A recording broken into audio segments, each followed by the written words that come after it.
우리나라뿐만 아니라 전 세계 이목이 집중돼 있는 상황이죠. FOMC 올해 마지막 회의입니다. 자, BS투자증권 투자전략부 홍순표 부장과 함께 관련된 이야기 나눠보겠습니다. 부장님, 안녕하세요. 네, 안녕하세요. 자, 시장의 온 관심이 이 통화정책 회의로 쏠려 있습니다. 전반적으로 이제 관망장세 지켜보자는 상황이 강한데요. 그래도 혹시 모를 깜짝 발표 가능성, 또 아니면 설마 내년에 하겠지, 이런 기존의 어떤 전망대로 가겠다는 이 생각들이 서로 상당히 엇갈리는 상황인데요. 만약에 이번 회의에서 양적 완화 축소가 단행이 된다라고 했을 경우에는 시장에 어떤 영향이 있을까 들어보고 싶은데요. 일단 간밤 글로벌 증시 같은 경우는 미국 그 FOMC 회의에 대한 짙은 관망 그 심리를 좀 보여주었는데요. 일단 현재 그 시장의 컨센서스는 이번 FOMC 회의에서는 양적 완화 규모를 축소하기 어려울 것이라는 점에 조금 더 무게를 두고 있습니다. 일전에도 FOMC 회의에서 테이퍼링 단행 가능성이 상대적으로 좀 낮을 거라는 점을 세 가지 근거를 통해서 말씀을 드렸는데요. 그렇지만 만약에 이번 FOMC 회의에서 연준이 테이퍼링을 전격적으로 단행할 경우에 대해서도 충분한 좀 경계감은 필요할 수도 있다라고 볼 수 있겠는데요. 일단은 연준이 테이퍼링을 전격적으로 단행한다라고 하더라도 테이퍼링 단행이 코스피를 비롯한 글로벌 증시에 치명적인 악재로 작용하지는 않을 것으로 예상을 하고 있습니다. 물론 미국의 연준의 그 테이퍼링 단행은 코스피와 글로벌 금융시장의 단기적인 관점에서 본다면 상당한 변동성을 확대시킬 수 있는 요인임에는 분명하다고 볼 수 있습니다.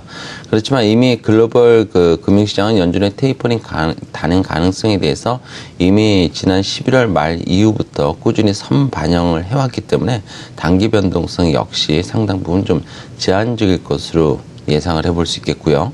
특히 연준이 테이퍼링을 단행한다고 하더라도 매월 850억 달러 규모의 국채 매입을 750억 달러 내외 정도로 줄이는 데 그칠 것으로 예상이 되면서 연준의 통화정책 변화로 인한 미국 경제 성장세가 훼손될 가능성도 높지는 않기 때문에 글로벌 금융시장에 미치는 영향은 매우 한시적일 가능성이 높다라고 볼 수 있습니다.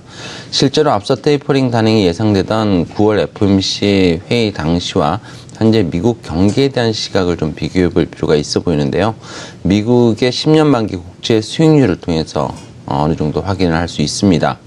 9월 FOMC 회의에서 연준이 테이퍼링을 단행을 할 경우 향후 미국 경제 성장세가 둔화될 것이라는 우려감을 반영하면서 당시엔 미국 국채 수익률이 FOMC 회의를 앞두고 우하향하는 그런 모습이 나타나기도 했었습니다. 반면 현재 미국 국채 수익률은 꾸준히 상승 추세를 유지하는 모습을 보여주고 있습니다. 지난 9월 그 FOMC 회의 직전과 달리 미국 국채 수익률이 12월 FOMC 회의에서의 결정을 앞두고도 상승 추세를 이어가고 있다는 것은 연준의 테이퍼링 단행 이후에도 미국 경제 성장세의 지속 가능성이 높다는 점을 높다는 시각을 반영한 것이라고 볼 수 있겠고요. 즉 미국 국채 수익률은 지난 9월 FOMC 회의를 앞두고 있는 당시보다 현재는 현재의 미국 경기에 대한 신뢰감이 더 강한 상태라고 볼 수 있겠습니다. 따라서 이번 FOMC 회의에서 연준이 테이퍼링을 전격적으로 단행한다고 하더라도 글로벌 금융시장은 미국 통화정책의 불확실성 해소와 또 미국 경기의 개선 흐름이 강하다는 방증으로 인식할 것으로 예상이 되기 때문에 중기적으로는 크게 부정적이지 않은 그런 변수가 될 것으로 예상을 해볼 수 있겠습니다. 그대로 정책을 유지해 나간다고 했을 경우에는 그 매번 회의 때마다 보였던 그 직후의 움직임 크게 틀리지는 않겠지만은 정말 만약에 단행이 된다라면은 단기적으로는 영향이 있을 것이기 때문에 대비를 해보자는 차원에서 저도 좀 여쭤보는데요. 이 국내 증시 여파가 바로 이제 얼마나 될 것이냐 하는 부분입니다. 이와 함께 만약에 양적 완화 축소가 이루어진다면 그에 따른 시장 영향에 따른 어떤 그 대응 전략까지도 고려를 해보면 좋겠는데요. 어떻게 보시는지요? 일단 시장의 컨센대로 이번 FOMC 회의에서 연준이 양적 완화 정책을 유지를 하게 된다라면은 시장은 어느 정도 안도 랠리를 가져갈 수 있다라고 볼 수 있습니다. 다만 테이퍼링 단행 시점이 12월이 아닌 1월 내지 3월로 낙폭도 예상이 된다는 점에서 여전히 연준의 통화 정책에 대한 불확실성은 지속될 수밖에 없기 때문에 네. 안도랠리 자체는 단기에 국한될 가능성이 매우 높다라고 볼 수 있습니다. 오히려 그 미국 그 FOMC 회의에서 연준의 테이퍼링이 좀 단행이 된다라는 점이 단행이 될 경우가 오히려 시장에는 중기적으로 좀 긍정적인 그런 측면이 있어 보이는데요. 예. 일단은 그 코스피 같은 경우는 현재 1950포인트 선에서 꾸준히 저가 매수세가 유입이 되면서 강한 하방 경직성을 보여주고 있습니다. 따라서 미국의 유동성 축소 리스크로 인해서 코스피가 1950포인트 선을 또다시 위협받거나 또 하회하더라도 이런 부분들은 매우 일시적일 가능성이 높다라고 보여지고요. 이런 부분들을 고려한다면 코스피의 단기 변동성 확대 가능성을 이용해서 최근 낙폭이 과대하면서도 실적 개선이 가능한 섹터를 중심으로 해서 시장 진입에 기회를 모색할 수 있다라고 볼 수 있겠습니다. 코스피가 2045포인트 선에서 고점을 확인한 지난 11월 28일 이후에 업종별 수익률을 보면은 기계라든지 자동차, 조선, 하드웨어, 그리고 자동차 부품, 보험, 반도체 등이 코스피 수익률을 하회하면서 낙폭이 상대적으로 좀 과대한 업종으로 분류를 해볼 수 있습니다. 경험적으로 코스피가 저점을 확인하고 반등을 하는 초기 국면에서는 낙폭 과대 섹터들의 반등 정도가 상대적으로 더 강했고요.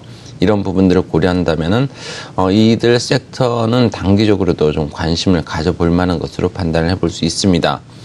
그리고 연준의 그 테이퍼링 단행 이후에 시장의 관심은 경제 지표에서 점진적으로 기업 실적 쪽으로 이동할 것이라는 점도 염두에 두는 전략이 필요해 보이는데요. 특히 오는 1월에 예정된 4분기 어닝 시즌에 대한 관심이 점증할 수 있다는 점도 전략적으로 고려를 해야 될 사안이라고 볼 수 있겠습니다. 따라서 최근 단기간 내 낙폭이 과대한 업종들 중에서도 올해 4분기 영업이익이 전년 동기와 동시에 전분기 대비 개선될 것으로 추정되는 실적 개선 업종들을 선별하는 것도 중기적인 관점에서 수익률 제고에 도움을 줄 수 있을 것으로 판단이 되고요. 따라서 그 낙폭 과대한 업종들 중에서도 실적 개선이 가능한 업종을 분류를 해본다면은 건설, 기계, 자동차 부품, 반도체 섹터 정도로 좀 중기적인 관심 업종을 분류를 해볼 수 있겠습니다. 예, 그렇군요. 만약에 테이퍼링, 양적 완화 축소가 시작이 된다면 오히려 중기적으로는 긍정적이다. 그래서 이 낙폭 과대한 업종들 중에서도 실적이 뒷받침되는 곳을 공략을 하면 좋을 것이다 라는 말씀이었습니다. 지금까지 BS투자증권 투자전략부 홍순표 부장의 말씀이었습니다. 부장님 감사합니다. 네, 감사합니다.